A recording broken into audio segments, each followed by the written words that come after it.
China was once the golden goose for the world's most famous luxury houses, a market where international brands could almost guarantee skyrocketing sales, endless queues outside flagship stores, and a consumer base hungry for status symbols.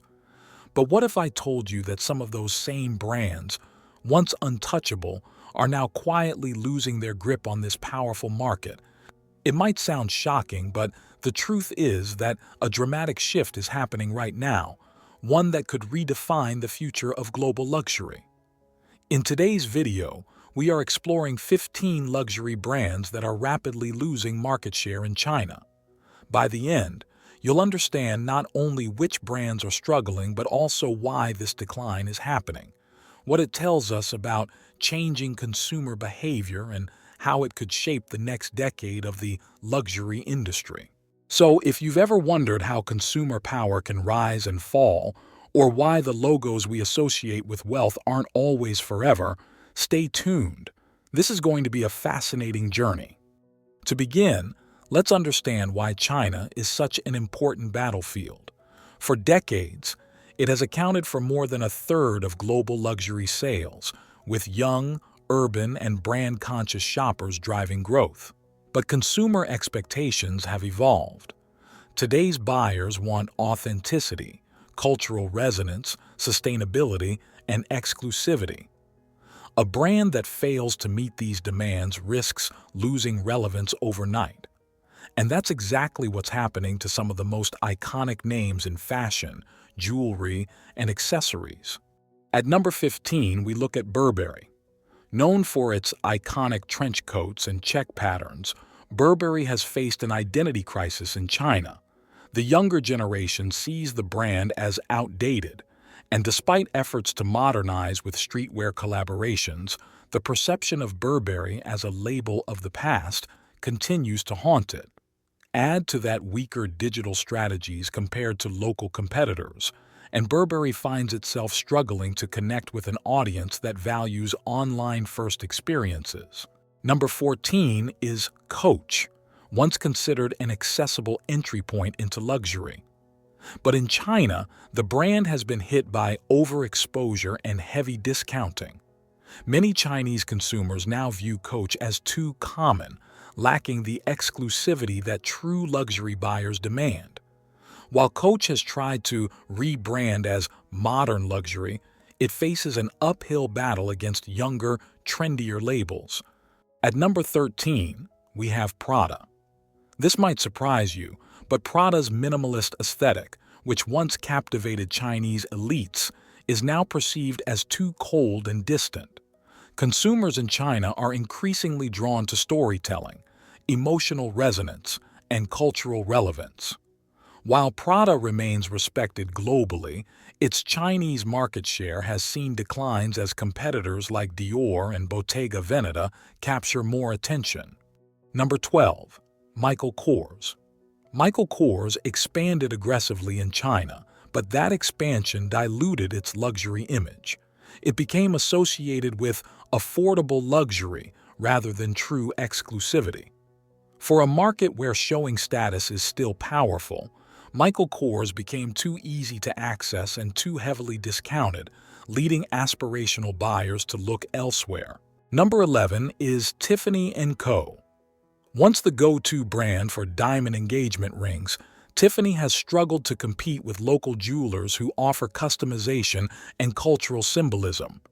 Chinese buyers increasingly want jewelry that reflects personal stories or heritage, not just Western ideals of romance. While Tiffany's iconic blue box is still recognizable, it no longer dominates the way it did a decade ago. At number 10, we highlight Hugo Boss. The brand's focus on business suits and formal wear worked well in earlier decades when power dressing was aspirational, but today's younger Chinese consumers prefer casual luxury and streetwear.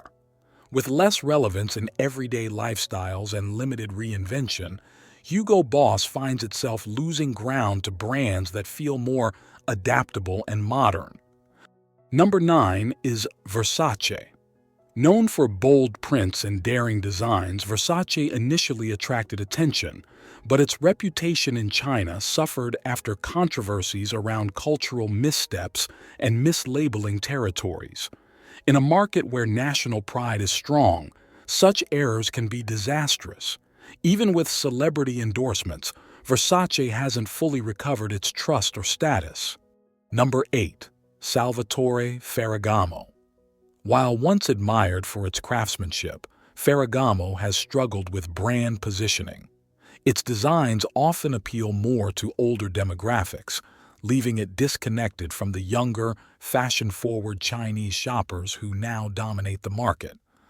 As a result, Ferragamo has seen its boutique traffic slow compared to rivals.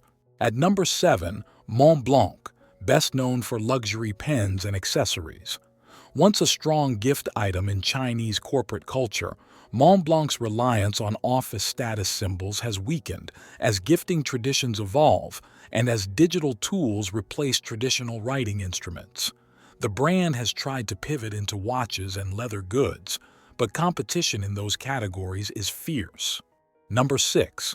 Swatch Group brands including Omega and Longines. While still respected, these Swiss watchmakers face challenges from both ends.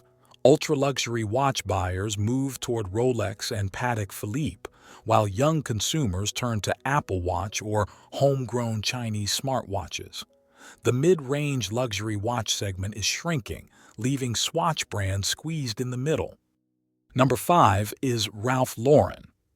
While its American lifestyle image resonates globally, in China it hasn't translated as strongly. Many consumers find the designs too classic or conservative, and the brand's attempt to balance mass-market lines with luxury collections has confused positioning. Compared to bolder European rivals, Ralph Lauren simply doesn't feel aspirational enough. Number 4. Balmain.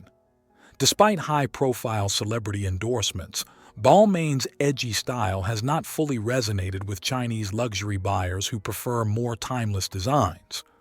The brand's heavy reliance on Western pop culture references sometimes feels disconnected from Chinese cultural values, creating a barrier for long-term loyalty.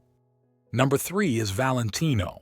Valentino's high prices and classic focus on couture once gave it a strong foothold, but newer generations see it as less exciting compared to brands like Gucci or Off-White. While Valentino continues to dominate in fashion weeks, its traction in China has slowed.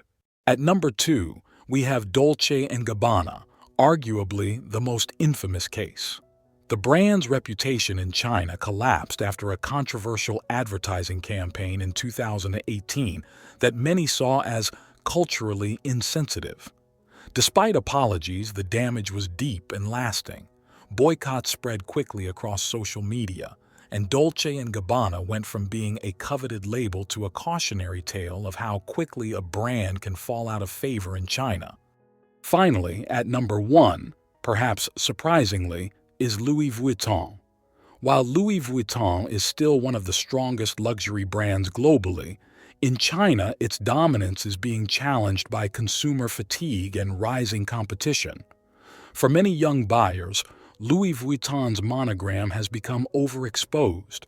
Instead of symbolizing exclusivity, it increasingly signals mass adoption.